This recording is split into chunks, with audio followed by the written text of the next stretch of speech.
What up, dudes? It's Gaz, and welcome back to the Warframe video. So, Plaguestar is finally actually here, and I've done about, 5 to 10 runs solo, and today we got a solo guide for 2023 Plaguestar. Now, keep in mind, there is some stuff that has been changed compared to the previous years, but for the most part, almost everything is exactly the same. The biggest things that have changed for Plaguestar is basically you can't run the bounties back to back to back in the plains anymore. You have to actually go back to the city to grab the bounties. Used to be we could just grab it from the tent and just run it over and over and over again. And additionally, you no longer need to have the gear wheel item for the Eidolon Phylaxis and Infested Catalyst. So those are a couple things that have changed. There's also a Steel Path version too, and funny enough, the Steel Path version does actually seem worth it in the long run, because these missions take really the exact same time on the normal path and the Steel Path for using the stuff we showed in the video today. So let's get right into it. Now, keep in mind, this is a solo-focused guide today. If you look at my community post from yesterday, I'll have a group guide out tomorrow. I just wanted to make sure I got some group runs in today, as it's only been out for like an hour. So let's go over all this stuff. We're going to talk about how long it's going to be here. This is going to be, definitely an overview as well as how you can run this event if you've never run this before. So let's get right into it. But before we go over this stuff, make sure you're subbed to this channel. We do daily Warframe video uploads. Also, come stop by the live stream. I'll be live streaming this event a ton. So if you want to farm it out with me, come on, stop by. All right, let's get right into it. So first off, Plaguestar is available for the next 13 days as of November 7th of 2023. So we go to the event page over here. And Ghoul Purge is still here too for some reason. But yeah, 13 days, 20 hours from when I'm recording this video, we will have Plaguestar available. This is where you're going to get those format and all that. So, if you want to go into this mission, there's a couple things you're going to want to do. First off, you're going to want to go to Cetas, obviously. And we're going to go over the Operation Vendor and what you can expect from this. And I'll show you the differences on Steel Path version and the normal path version of this bounty, because there is some differences. It's mainly going to be rep amounts and the rewards that drop from bounty stages. You'll be doing lots of bounty stages, so over time it's going to add up a ton. So first off, we have a operational supply vendor over here. It's Nakak. You can fast travel to them if you want to. They'll be surrounded by players, so that's how you'll know which one it is. And then we have this button, Operational Supply. So at base, you're going to have basically no rep cap amount that you can grind out. But as you rank up, you'll have a massive rep count allowed to you at the maximum rank, 494,000. Looking at the vendor here, we've got, some stuff at the top that shouldn't really matter that much. We've got Fulmination mod, Sacrifice mod, and the thing that most people care about, Forma. There's also Exodia Contagion and Exodia Epidemic too, but let's focus on the Forma for right now. So 3,000 rep and 5,000 credits for a fully built Forma, no build times required. So 3,000 rep is about what you'll get from one normal path bounty. I'm actually going to give you the exact amount here. The exact amount is going to be, so for a normal path bounty, it's about 3,200 rep. And for the Steel Path one, you get about 3,800 rep. So that's going to be 600 more rep for the Steel Path bounty versus the normal path bounty. And if a Forma costs 3,000 rep, that means every 5 runs on the Steel Path, you'll get an extra Forma versus someone that would be doing on the normal path. So that's one way you could look at it. Let's go ahead and talk about the different bounty options. So we can go over some builds and stuff. I put out lots of Plaguestar build guides in the past, so this will be a pretty brief overview of them. But yeah, there will be a guide for group content tomorrow. So over here is where the bounties are. So you've got the normal. Well, this is the baby version, basically, the lowest level version, giving you 1,000 rep. And this one basically does not require Infested Catalyst or Eidolon Phylaxis to do this. This is the one you should basically do if you are trying to get to the first couple ranks, so you can buy the Eidolon Phylaxis blueprint from that vendor back there. Don't grind this one in the long run. Grind either the middle one or the Steel Path one in the long run. So here is the more middle tier one right here. This is one that is so it'll still give you 3,000 rep at the end of it. About 3,200 rep if you do all the bonus stuff too. So 3,200 rep from that, or 3,800 from the Steel Path version. And the rewards aren't that different. 400 endo for the Steel Path one, 300 endo for the normal path one, etc., etc. So I haven't looked at the exact drop rates on this stuff, but they might be higher drop rates too on the Steel Path for relics, for all I know. So that'll be shown which bounties you can do. I'd say really the Steel Path one, if you're looking to grind a lot of Forma out and you have the gear I'm showing in this video, do the Steel Path one, because over time you're getting lots more Forma. Now there's some annoying issues where it's really Acolytes don't spawn during this, during these bounties, and it's yeah, they don't. Acolytes don't spawn during bounties normally, but yeah, it's the case here too. There are no Acolytes spawning during these bounties. I even tried to wait after the bounty was done to see if an Acolyte would spawn, like, maybe like 30 seconds after the bounty was done. Nope. Acolyte was not spawning at all, so that part really sucks. There's no Steel Essence here. The only big difference for, rewards on the Steel Path is that extra 600 rep and then a little bit of extra, Endo and Kuva here and there. So, as far as solo frames I'd recommend for this, the damage will not be a problem if you're using half the stuff we're doing in this video. So the biggest thing will be making the drone move faster. I'm showing an entire gameplay of a Steel Path Plague Star in the background on Nova solo. So basically, speed is important. We go into this cave, we grab the canister. I'm going to just narrate this entire run right now. So we grab the canister from a cave. Now there's way, I don't put bugs in my videos or glitches in my videos, okay? But there's ways to get out of this cave faster. I'm just going to say it like that. But yeah, just run out of the cave. If you're playing Speed Volt or like Loki or like Speed Nova or whatever, you could use abilities to get out of the cave quicker too. But you can also use Void Dash, or I think it's called Void Sling nowadays, from your operator to get out of that cave nearly as fast as possible. So once you get out of the cave, you will, hopefully skip the dialogue, and you have to go to this canister. It will be a mobile defense target. So this is where Volt Warframe, his ability to make Arcwings move faster with his speed ability is quite nice. Wisp modes also make the Arcwings move faster too, because you're just trying to get across the plains really, really quickly. Now, if you watch my 2021 guide with the Force drone spawn and that one rock outside the door of Cetus, you might have been like, oh, okay, I wonder if that still works. I have not been able to get that Force drone spawn to work. I know how to force the drone spawns in specific locations, but it's actually, nowadays, it's more of like a vector of the map. It's not like a specific area it will always be. It's like, oh, this, like, the hill area of the map has this stuff now. So we'll have to do some more testing for drone force spawns for tomorrow's guide, but for today's guide, I'm just going to go ahead and let you know that I don't think that the force drone spawn thing is working anywhere near as consistently as it was in 2021. So this part right here is just 3 minutes of waiting, so I'm going to fast forward through this. It is literally just waiting. If you're doing the Steel Path one, just throw on your Elite on call and have them clear out all the enemies. If you don't have Elite on call, hopefully you have teammates to just watch your back so you can, tab out and watch Netflix or something. Because this is the 3-minute wait time that is the bane of many Plague Star runners, enjoyment. It's just a massive 3-minute wait time jammed in the middle there. Let's get to the part that actually matters. So after you completed this, by the way, this is the first one I did this year in the footage in the background. Grab the canister. Don't be like me running around chaining up Grenier. So grab the canister and then get into your Arcwing. Now, this was me trying to do the force spawn thing from back in the day. It did not work. It seems like the drone is reliably spawning near where the vault was for your second phase of the bounties. There's 4 phases of the bounty. The second phase is the defense objective. It feels like the drone spawns by the defense objective pretty reliably now. So on the third phase, the center of the circle will always be where the drone is for the third phase. So now here's the thing that is why you bring Speed Nova, why you bring, Volt Speed, etc., etc. This drone is a slug, dude. It is really slow. This is the base speed you're seeing in the background right here. So Volt's second ability, Speed, will work on this and make it go a lot faster. Additionally, Nova's Wormhole Portal will make the drone get teleported, as you can see right there. And it's not as hard as it used to be to get the drone to the portal. It feels like it will actually turn around sometimes to go inside the portal. So if you have a block sightline like this, it might not be the best. But, it's more like the hills of Eidolon, not the plains of Eidolon. There's so many hills here blocking my sightlines that, yeah. So Nova can really help a lot if you have a good range build and know what you're doing.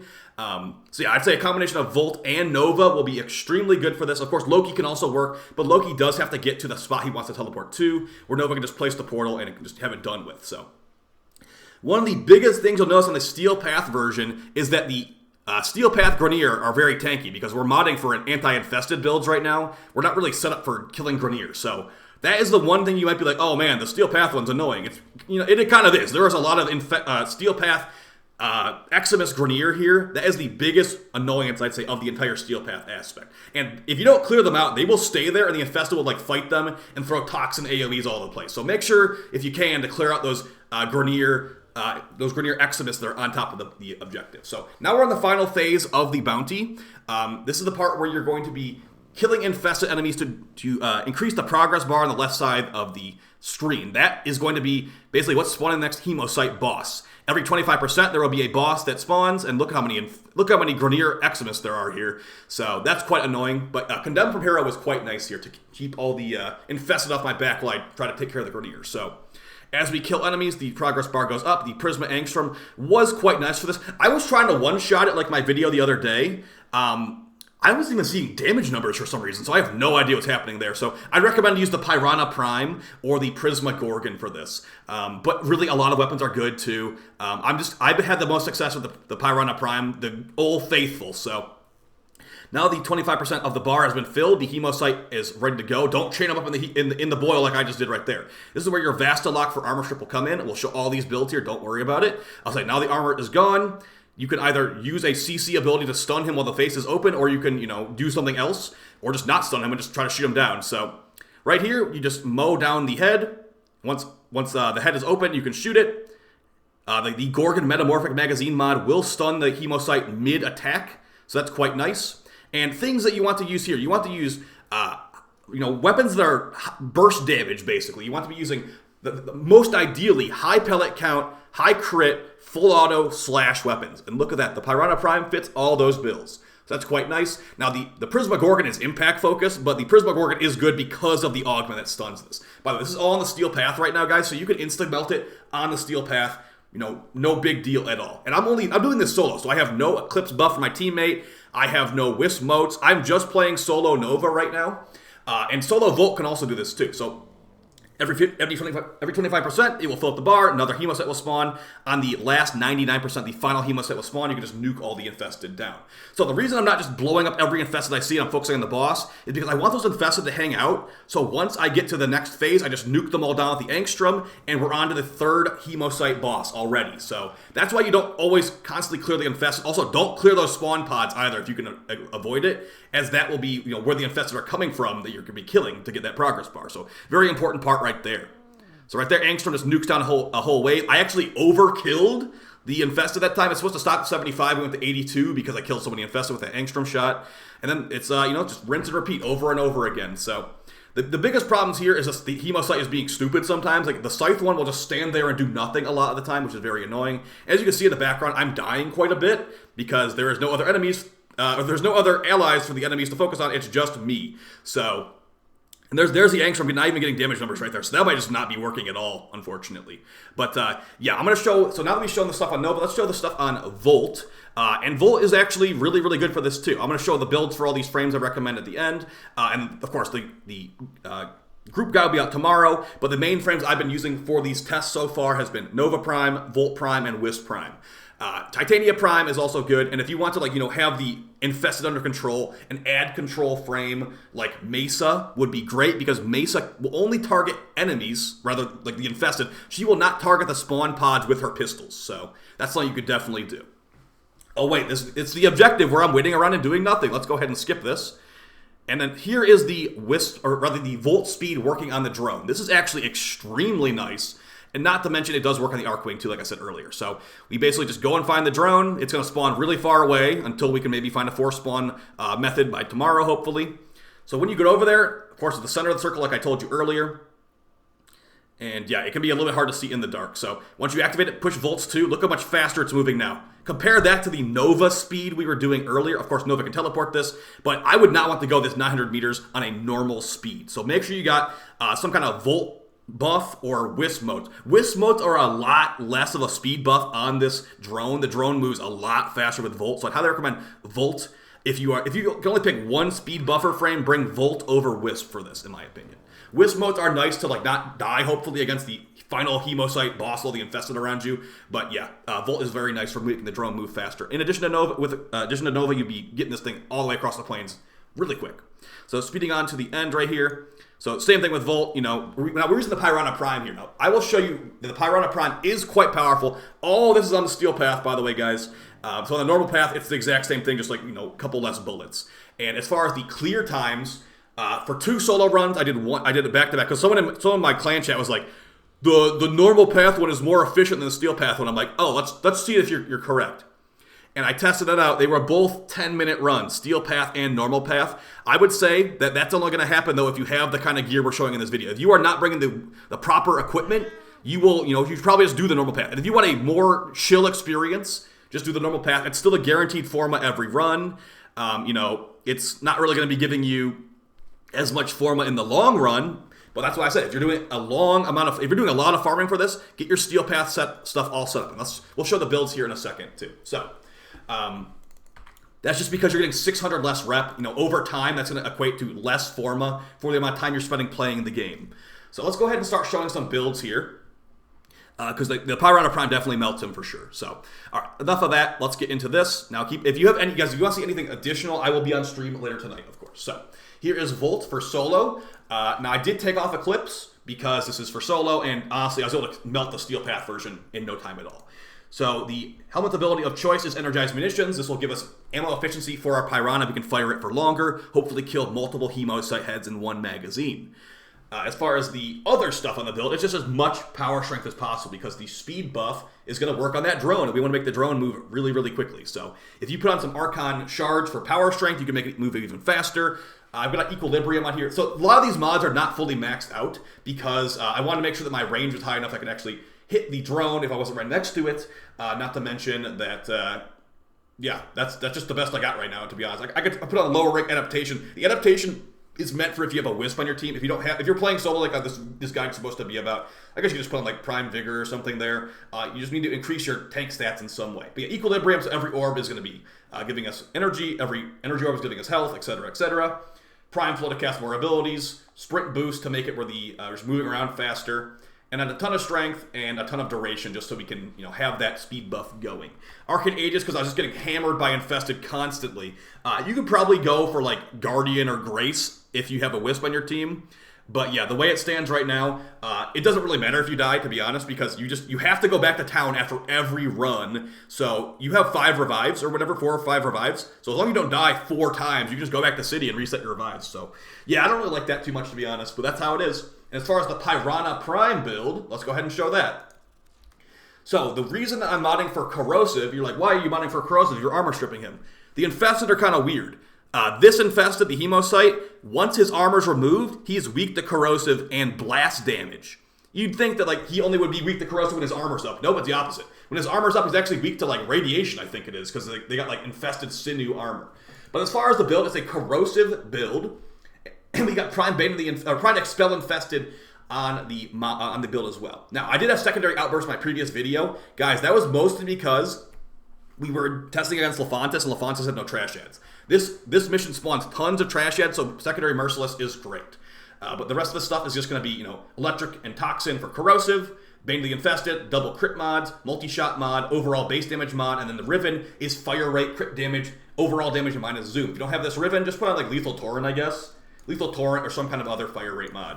Steady Hands for recoil reduction, and you could still go a secondary outburst, but for my initial testing, it does not seem like Unairu armor strip works on this Hemocyte. So I'd say still go with the Vastilok. And for the Vastilok, the only thing you need on here is literally you just need Shattering Impact. The rest of the build does not matter. Like you could literally just do the exact same thing, take all the mods off. Just this, that will work. And you're going to be, I guess the High Noon mod, you kind of want that too because of the combos. But yeah, this is just used to remove the Hemocyte's armor as it's leaving the boil. Once its armor's all gone, that's when that corrosive multiplier comes in like we were talking about. So, very important stuff right there. You can technically use other weapons for Shattering Impact, but that's the one I chose to use here. Now, I had the Adarza Build equipped in this video, and the linked redirection mod was not... This was meant for being on Nova, so if you were to run with this on Volt with no shield capacity shards, go with Calculated Redirection instead. It will make your Cat's shield 945, so after a couple of reloads with the Pyrana Prime for Reinforced Bond, you will get 60% additional fire rate. You also got Tenacious Bond giving us increased crit damage. That will be combined with Bite to get the Companion's crit chance high enough to be actually giving us that buff. But yeah, Cat's Eye is going to give you increased additive crit chance on all weapons. It also works for your other teammates too, so if somebody on your team already has an Adarza, you could just bring a Smita, honestly. I'm going to probably bring a Smita too, just for more resources and loot. But yeah, the rest of it is going to be enhanced ability duration, making that crit buff last longer. Hasten Deflection to regen those shields faster. Tech Assault, so if it dies, hopefully it doesn't actually die. Mini Pet Kit, so if it does die for some reason, it will have a shorter respawn timer, and Fetch to absorb the loot. Let's go over Nova's build. We can also briefly show a Wisp build too, I believe. So for Nova, I have a lot more shards on her because I'm planning to play her a lot in this event. But the big thing here is that I think the helmet slot is definitely flexible on this one. If you want to go with Energized Munitions on Nova instead of Condemn, feel free.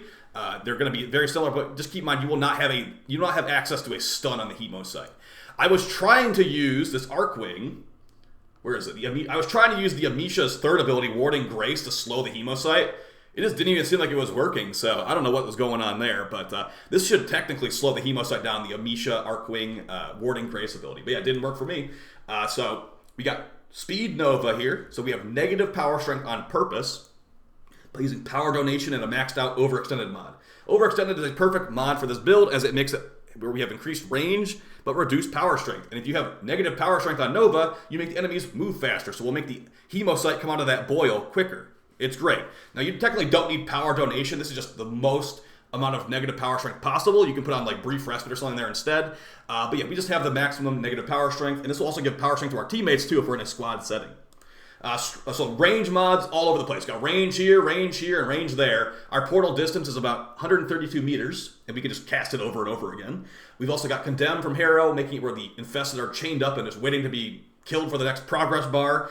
And this will also stun the Hemocyte. Just be aware that when you're using this ability, you don't want to stun the Hemocyte in the boil like I did earlier in the video. But yeah, the biggest abilities here are Molecular Prime and Wormhole. If you want to throw on Energized Munitions in this slot instead, it will let you fire your Pyrana for longer. Or if you're using the Prisma Gorgon, it will let you fire your Prisma Gorgon for longer too. For the Arcanes here, I got Arcane Acceleration because I was using the Prisma Gorgon to perma-stun it. But if you're using the Pyrana Prime, just search Secondary, or rather just search Pistol and then find what sounds the best. I'd say for the Pyrana Prime, you might want to try Arcane Awakening on reload, chance for extra damage. You reload the Pyrana Prime quite often, so that might be pretty good. Also, Arcane Pistolier on headshot kill, you'll get infinite ammo, basically. Arcane Velocity for fire rate. If you have Wisp in your team, you shouldn't need this. And if you also have the Reinforced Bond, you shouldn't really need this either. But it's up to you. I've got Arcane Acceleration because I like the Gorgon, honestly. So as far as the Gorgon build, I showed this in the video the other day. Now that we have trash ads actually spawning in this mission, you can go with like Deadhead or something. Deadhead or Merciless. But the biggest thing here is that I've got the Metamorphic Magazine mod. Inflicting 20 cumulative attacks on an enemy will petrify them for 5 seconds. You can just keep applying that over and over again to the boss. So once its face opens up, just shoot it like crazy. But yeah, as far as the rest of the build, we have a Corrosive build, and it is technically weak to Blast, but I didn't feel like playing Blast on here, to be honest, so. One thing you can keep in mind, if you are running Volt with like Shock Trooper mod maybe, you could potentially change some stuff around to make it where the Shock Trooper electric buff will apply to make it where it's Corrosive Blast. But that's more of an advanced thing I wouldn't recommend to everybody. So yeah, that's the frames right there. Now, as far as focus trees, like I said, I did try Unairu out. It didn't seem like the second ability, Caustic Strike, was working on the Hemocyte. I thought it did before, but it wasn't working for me today. Maybe I just didn't hit a shot properly. But yeah, I'm going to mainly recommend that you go Xeneric for energy regen, maybe Vazarin for some survivability with Guardian Shell and Guardian Break. Matarai for more power strength on Volt could be good, not on Nova really. And then that's pretty much it for the focus trees. Like just power strength on the frames that want power strength, and survivability or energy regen economy for for frames that might need that too. So that's basically it for your solo guide, guys. They did not change much. I've been hearing a lot of people saying that the Steel Path version is not worth it. How about this? You let me know. Do you think the Steel Path version is worth it? Is 600 extra rep, per run worth it when the missions take about 10 minutes solo? You can make it faster technically. About 10 minutes solo on the normal path and the Steel Path. I don't see what the big difference is here besides, maybe not wanting to die to the Infested. I will agree. I die to the Infested more on the Steel Path than the normal path, but I'm also playing it solo, so every Infested is just running after me. I'm technically also using Speed Nova, so they're attacking me even faster too, so yeah. If you want to be more chill, go on the normal path. That's kind of how I look at it. If you want to be, more efficient, but also potentially being more annoyed, go on the Steel Path because you'll get more rep per completion. That's pretty much what it comes down to for me. So I'll see you guys in the next video tomorrow. I'll see you on stream tonight. Thank you so much for all the support. Really appreciate it, guys. Means a lot.